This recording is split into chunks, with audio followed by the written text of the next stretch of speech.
Mas Budi gimana? Yang akrab dengan analisis pertahanan dan militer ya. Melihat situasi sekarang ini ya. Satu, bahwa kita dalam proses membangun kohesivitas berbangsa, ini juga dalam proses ya. Yang kedua, ditambah ada pandemi. Tanpa pandemi pun situasi kita kadang-kadang eh, ekses dari pilkada, dari pemilu, dari kompetisi berbagai bidang kehidupan ini juga menimbulkan gesekan-gesekan. Tambah lagi sekarang pandemi. Gimana Mas melihat ini? Saya melihat begini Mas, bangsa kita ini plural ya, mengandung suatu kelemahan tapi juga potensi yang besar. Saya juga sedih kalau dengar bahwa social cohesiveness-nya, jadi ikatan antara anak bangsa ini mulai, kalau bahasa Jawanya itu cerah pasulayan, jadi sering ribut aja. Nah itu bahaya, harus segera kita satukan. Nggak boleh mengeluarkan kata-kata yang nanti menyinggung anak bangsa yang lain. Nah, kalau kacamata militer selalu dikatakan ada pertahanan nirmiliter, ini Pak Yuwono, dan ada di dalam undang-undang non militer sama pertahanan militer. Nah di Indonesia ini gabungan militer dan non militer ini harusnya erat sekali, karena perang kita itu perang kemerdekaan tidak hanya aspek militer, mau senjatanya kalah, pelurunya kalah, logistiknya kalau dihitung logistik militer kalah, tapi tetap merdeka dan dia hinggang. Jadi karena karunia Allah Subhanahu wa taala, disebutkan itu di dalam pembukaan undang-undang kita, undang-undang dasar kita. Nah, ini menjadi suatu doktrin atau suatu pemikiran bagi orang-orang militer bahwa persatuan nasional ini tidak bisa hanya dengan kekuatan militer. Ini harus seluruh anak bangsa itu bersatu untuk menghadapi apa saja ancaman, baik militer dan non-militer. Nah, salah satu ancaman non-militer itu, salah satu, ada pandemi, gunung meletus, bencana alam, konflik sosial, itu ancaman non-militer. Tapi bisa terjadi nanti menjadi ancaman militer, ekonomi, dan sebagainya. Itu yang besar. Jadi Prof. Yuwono mengatakan ancaman non-militer itu lebih gede untuk bangsa Indonesia dibandingkan ancaman militer. Artinya apa? Ancaman militer tetap ada, harus ada. Terus kita nggak perlu militer, salah juga. Tapi ancaman non militer ini harus terus dipupuk, diketahui oleh anak bangsa. Ya, saya terkesan ya dengan penjelasan ini gini. Bahwa ancaman militer sampai hari ini itu relatif kecil. Ya. Misalnya kasus Syria yang penduduknya tidak seberapa, begitu terjadi perang saudara, itu Eropa dibuat kalang kabut kan, gitu kan. Nah bayangkan, andikan Indonesia ini terjadi perang saudara, ini kan Brunei bisa tenggelam itu, Singapura, Malaysia, Australia, semua. Artinya apa? Tetangga-tangga kita itu tidak ingin terjadi perang saudara di antara kita. Tapi persoalannya tadi yang non militer tadi. Ini ada dua cara pandang. Satu, ada yang mengatakan gini Mas, di Indonesia ini karena plural dan belum solid, dan negara bangsa mengeluarkan banyak energi, biaya, tenaga untuk menjaga ini, sehingga tidak maju-maju karena energinya habis untuk menjaga itu, ekses pilkada, pemilu dan sebagainya. Tapi ada juga pendapat lain, Indonesia ini semua yang kuat bangsanya, masyarakatnya. Kalau toh state lemah, politisi kadang kurang perform, tapi bangsanya ini yang kokoh. Nah ini kan berarti ada dua cara pandang ya. Bagaimana memanage situasi sekarang ini agar kita ini jangan going nowhere, energi habis, tenaga habis gitu, tapi kita tidak maju-maju. Ya, sebetulnya kalau diterjemahkan dari segi kepentingan ekonomi ya, masalahnya kan kalau kesejahteraan rakyat itu terpenuhi, maka kemungkinan konflik itu kan berkurang jauh. Tapi begitu terjadi kesenjangan sosial yang makin melebar, maka mudah disulut hal-hal yang bisa memicu keributan tadi. Nah, ini harus ditangani juga secara ekonomi dengan benar. Nah, kita ini sebenarnya di Pancasila itu sudah jelas, sudah diarahkan bahwa ada yang namanya keadilan sosial. Undang-Undang Dasar kita nomor 33 bahwa semua bumi kekayaan ini adalah untuk kesejahteraan rakyat kita. Ini kan sosialisme, ya kan?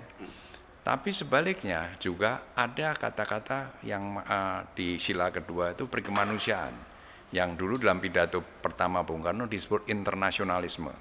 Berarti kita harus juga bekerja sama dengan negara-negara lain di dunia agar supaya Indonesia bisa maju dan tidak menjadi chauvinistik. Saya masih ingat pelajaran di SMA dulu tuh ya. Ya, jadi kita tuh ada dua. Nah, kalau kita menuju internasionalisme berarti kita kan harus transparan dan kita harus mengikuti hukum-hukum ekonomi dunia. Ya, tapi untuk pertumbuhan ekonomi kita harus mendatangkan foreign direct investment. Ya, orang-orang asing yang membuat teknologi, kapital dan pasar dunia. Kalau saya amati memang dalam Pancasila itu ada elemen liberalisme, kapitalisme, sosialisme, dan teokratisme, yaitu ketuhanan. Nah, pertanyaannya adalah bagaimana semuanya itu kemudian semakin mendekatkan pada sila terakhir, keadilan dan kesejahteraan rakyat. Dan ini tinggal satu generasi loh, seabad kemerdekaan. Tambah lagi sekarang ada pandemi. Tanpa pandemi pun orang bilang masih ada jarak yang menganga sampai sila yang kelima. Pancasila itu muaranya kan keadilan, kesejahteraan bagi rakyat Indonesia. Gitu kan.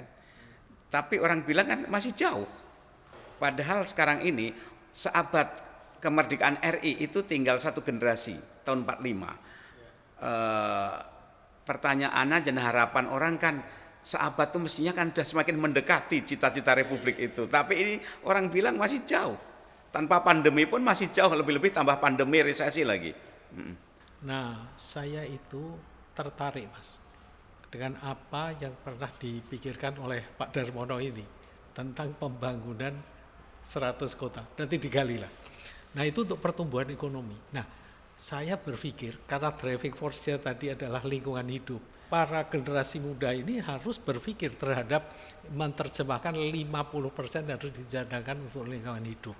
Jadi membenarkan pertumbuhan ekonomi teorinya Pak Darmono membangun kota dan sebagainya, tapi generasi muda itu juga mulai memikirkan supaya dia tidak jor-joran, karena kalau jor-joran itu akan membunuh dia sendiri dalam masalah lingkungan hidup. Ini kita sampai pada closing ya, statement dari Mas Darmono. Bagaimana membangun sebuah kesadaran yang realistik, namun juga optimis. Gitu. Kita boleh optimis dan harus optimis, kita percaya pasrah pada Tuhan, tapi kan kita juga punya nalar harus digunakan untuk berpikir, sehingga kita punya kemampuan menganalisis secara realistik gitu. Sarannya apa Mas Dar menghadapi satu resesi ekonomi dan kita semakin mendekati seabad kemerdekaan? Saran-saran apa kira-kira bagi bangsa ini? Tentu pertama kita selalu harus optimis sebab kita bisa mengambil skenario doom skenario atau dunia menuju kiamat. Tapi itu kan bukan harapan semua orang. Jadi kita tetap harus mengambil sikap positif bahwa dunia ini akan lebih baik. Indonesia akan lebih jaya, akan lebih maju dan sejahtera. Itu harus menjadi mindset dulu. Jadi kalau tidak ada kepercayaan, keyakinan demikian, ya yang akan terjadi adalah doom scenario, ya menuju ke kehancuran. Itu pertama itu tentu. Nah itu semua kenapa bisa kita berpikir atau mempunyai mindset itu? Ya kembali lagi bahwa kita harus percaya bahwa ada dunia ini yang ngatur. Ya.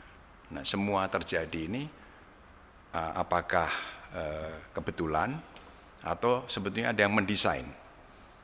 Dan kalau kita percaya bahwa ini diatur untuk kebaikan umat manusia, pasti akan menjadi lebih baik. Jadi selalu kita lihat dari COVID-19, dari pandemi ini, sebetulnya apa sih nilai-nilai atau pesan-pesan yang ingin manusia ini mencerna. Sebetulnya kalau dilihat positifnya banyak sekali pandemi ini. Tapi kalau kita lihat negatifnya terus, dengerin dan melihat medsos-medsos yang negatif terus, ya kita makin hari makin stres. Ya, jadi selalulah bergaul dengan orang-orang yang positif. Apa positifnya tuh Mas? Kita ini sekarang kalau di rumah work from home ya, Ya. udah pasti lebih efisien, lebih bersih ya, lebih murah ya. Dan kemudian justru lebih banyak teman. Dengan Zoom meeting itu sehari saya bisa 5 kali ya, dan ketemu orang seluruh dunia. Yang tadinya kenal, yang tadinya susah diajak ngobrol, sekarang dengan mudah ngobrol. Ini kan istimewa. Kapan bisa kejadian begini ya? Terus kemudian kita jadi belajar banyak sekali masalah kebersihan, ya, kedokteran. Kita jadi dokter seolah-olah ini udah ngerti semua soal virus, boleh debat kita, ya kan? Soal vaksin boleh debat kan? Soal politik pun kita terlibat gitu. Jadi ini luar biasa. Ini proses pendidikan yang fantastik gitu ya. Nah itu kalau udah ini, udah tambah teman banyak, tambah pengetahuan banyak, ya kan? Yang kurang mungkin kapital aja nih, ya kan? Uang mungkin merosot, mungkin lebih dari separuh hilang ini. Tapi nggak masalah, ya kan? Karena tambah teman. Katanya teman itu lebih bernilai dari uang, ya kan? Terus ilmu pengetahuan jual lebih bernilai daripada uang. Jadi ternyata kita ini kekayaannya bertambah, mungkin berapa kali lipat gitu loh. Tapi bukan uang, gitu. Jangan kekayaan selalu uang. Kekayaan itu kan akhlak moral bertambah baik, ya kan? Kebersihan tambah baik, teman tambah banyak, pengetahuan tambah banyak. Itu kan kapital yang luar biasa untuk Indonesia ini bersaing di kancah dunia ya. Baiklah, aduh ini penutupan yang very inspiring ya dan visioner ya. Terima kasih Mas Dar, Mas Budi ya. Jadi para pemirsa, terima kasih Anda telah mengikuti acara kami Presiden Executive Club, dan kita akan berjumpa lagi pada lain kesempatan dengan tema-tema yang aktual dalam upaya ikut serta untuk membangun bangsa. Saya Komarudin Hidayat mohon diri. Terima kasih.